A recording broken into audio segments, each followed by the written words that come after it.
اعوذ باللہ من الشیطان الرجیم، بسم اللہ الرحمن الرحیم۔ آج کا ہمارا یہ پروگرام آمدہ بجٹ کے بارے میں ہے، اور اس میں ہم یہ دیکھیں گے کہ آیا اس بجٹ میں جو تنخواہ دار طبقہ ہے اس کے لیے جو ایک پرپوزل چل رہی ہے کہ ان کی تنخواہ میں 50% اضافہ ہو اور پینشن میں 30%، تو اس کو ہم اینالائز کریں گے کہ آیا یہ ضروری ہے اور کیوں ضروری ہے۔ اور جب گورنمنٹ کے اور بہت سارے معاملات چل رہے ہیں آئی ایم ایف کے ساتھ، تو وہ کیا الاؤ کریں گے، اس کو بھی ہم دیکھ لیں گے۔ پھر کوئی منسٹری آف انرجی جو ہے وہ کوئی ایک سبسیڈائز پیکیج جو ہے وہ بھی تیار کر رہی ہے،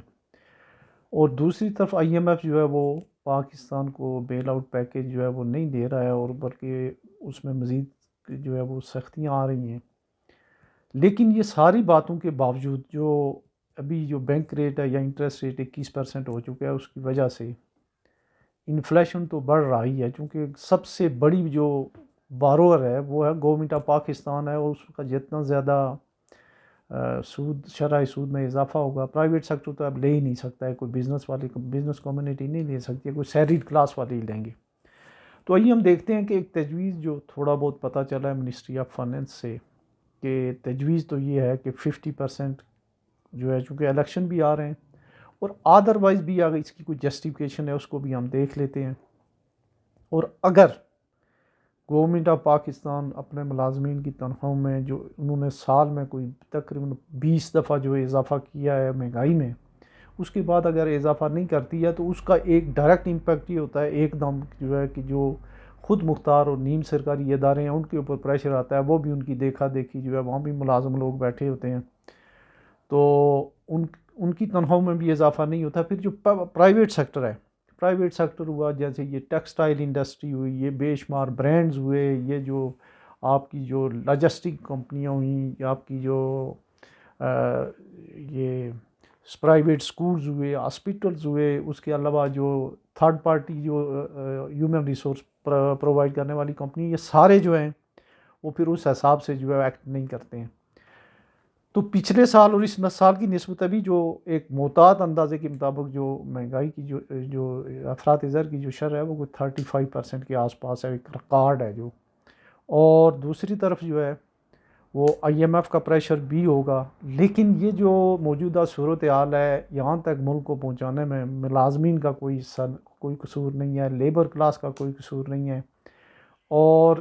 دوسری جو مہنگائی کھانے پینے کی چیزوں میں ہوئی ہے، مثال کے طور پہ اس سال بہت بمپر کو اب ہوئی ہے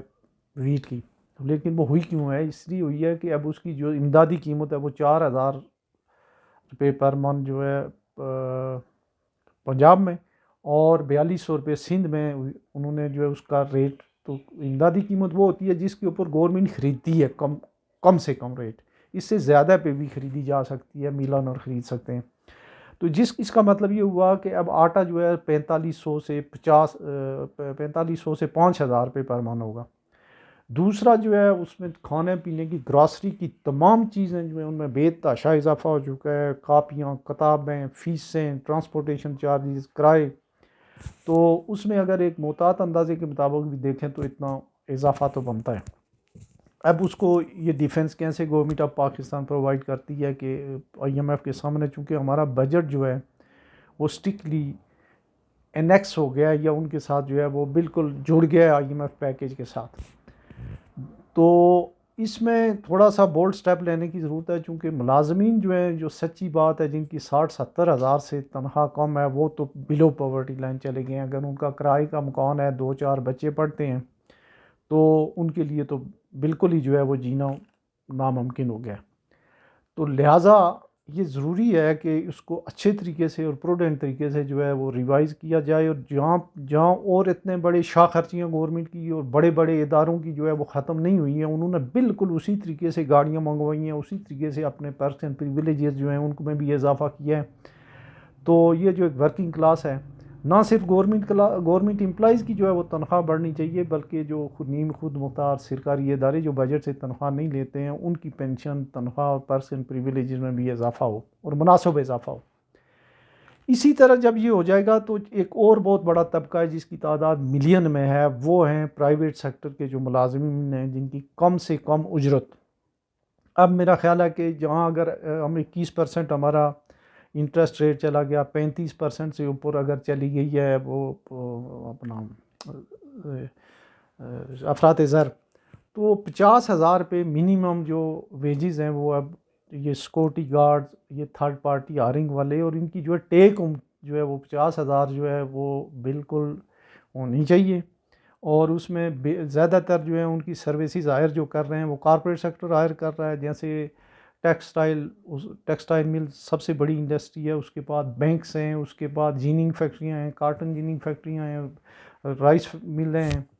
اور دوسرے جتنے بھی ادارے ہیں. تو ان کمپنی کو چلانے والے زیادہ تر لوگ جو ہیں، جو سیکورٹی گارڈز کی کمپنی ہیں، ان کے پیچھے پولیس اور فوج کے آفیسرز ہیں، اور باقی جو ہیں اور جو ٹیکسٹائل سیکٹر یا دوسری سیکٹر کو جو ہے دوسرے لوگ کرتے ہیں. اور اگر گورنمنٹ منیمم ویجز میں اضافہ نہیں کرتی ہے تو یہ طبقہ بالکل پیش جائے گا. علاوہ ازیں اب اس بات کی بھی ضرورت ہے کہ کم سے کم روزانہ دہاڑی اور گھریلو جو ملازمین کام کر رہے ہیں، جن میں سے آدھے دن کے کوئی 2,000 روپے پہ، کوئی 5,000 روپے پہ، اس کے لیے بھی ایک پالیسی بنے، اس کے لیے بھی جو ہے کوئی ڈاکومنٹیشن ہو،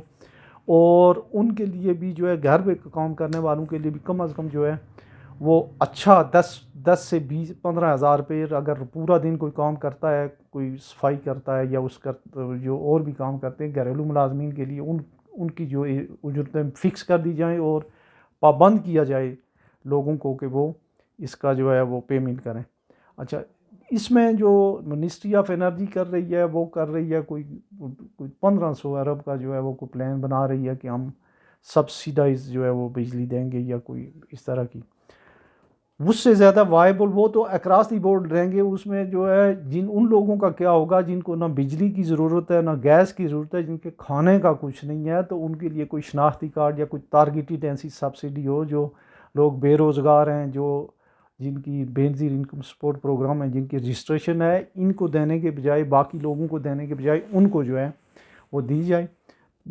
سبسڈی انہیں دی جائے. اور میری یہاں گزارش اور تجویز یہ ہے کہ جو گورنمنٹ ملازمین اور سیمی گورنمنٹ جو ملازمین ہیں ان کی تنخواہوں میں خاطر خواہ اضافہ، اور پینشن اور دوسری مراد میں اضافہ ہونا چاہیے. اور اس کا امپیکٹ ڈاؤن دی لائن پھر تب آئے گا، کارپوریٹ سیکٹر پہ بھی آئے گا، اور دوسرے جو پرائیویٹ ادارے ہیں ان پہ بھی آئے گا، اور ڈیلی ان کی جو ہے جو دیہڑی داری کا مزدور ہے اس پہ بھی آئے گا. تو یہ ایک جو ہے یہ تجویز تھی، اور اس میں کام تو ہو رہا ہے منسٹری میں. کوئی ہمارے جو کچھ ساتھی ہیں جو وہاں انہوں نے بتایا ہے، لیکن ہاف ہارٹڈ کام ہو رہا ہے کہ اوپر سے اگر شٹ اپ کال آ گئی تو شاید نہ کریں، اور اگر اس میں کوئی بہتری کی گنجائش اسی صورت میں ہے کہ جو ہماری ڈپریس کلاس ہے اس کو ٹارگٹ کر کے، اور ملازمین جو ہیں خاص کر جو گورنمنٹ سیکٹر سے جو گورنمنٹ آف پاکستان کے بجٹ سے لینے والے تنخواہیں ہیں اور پینشن ہیں، ان کے لیے جو ہے وہ مراد اسی صورت میں ہو سکتی ہیں کہ I M F go ahead signal دے. تو اس میں اس کا بھی امکان ہے کہ اس کو جو ہے وہ جو آئی ایم ایف پیکیج نہیں دے رہا ہے وہ ہمارے اس بجٹ کا بھی انتظار کر رہے ہیں. تو اس میں کارپوریٹ سیکٹر کی یہاں بات کر لیتے ہیں. کچھ لوگ تو بڑے ہائیلی پیڈ ہوتے ہیں. باقی یہ جو برانڈ چینڈ ہیں، جیسے یہ گل احمد ہوا، بوننزا ہوا، کیمبرج ہوا، کھڈی وغیرہ، ان کا میں نے خود سروے کیا سروس میں ہوتے ہوئے. جب یہ لو کاسٹ ہاؤسنگ اسکیم تھی، ان کو تو 15 ہزار روپے دیتے ہیں. ویسے ہی ایسے لوگوں کو ہزاروں کی تعداد میں انہوں نے یونیفارم وغیرہ دی ہوتی ہے. اور یہ تو مجھے یاد ہے، میں ایک اس پہ گیا روزے سے پہلے گیا تھا، تو ان کے پاس افطاری کے لیے 20-25 لوگ تھے، افطاری کے لیے بھی کچھ نہیں تھا. تو ایسے لوگوں پہ بھی جو ہے رحم کرنا چاہیے. ان اداروں کو جو اربوں روپے کماتے ہیں، اور گورنمنٹ آف پاکستان کو بھی جو ہے تھوڑا اسٹیڈ فاسٹ ہونا پڑے گا آئی ایم ایف کے سامنے، تاکہ جو ہے ایک خاطر خواہ اس مہنگائی کے جتنی گورنمنٹ نے مہنگائی کی ہے اس حساب سے جو ہے تنخواہوں اور مراد میں اضافہ کیا جا سکے. تو اس کی فیڈ بیک شاید ایک آدھ دفعہ ہم اور بھی دیں گے. اور جو اچھی گندم کی فصل ہوئی ہے، اور کوئی ہمارے ایک دو اور سیکٹرز ہیں جیسے انرجی سیکٹر کی جو ایک دو جو باتیں ہیں، اس کے بارے میں بھی کوئی نہ کوئی ہم جو آپ کو فیڈ بیک دیں گے. آج اتنا ہی. اللہ حافظ.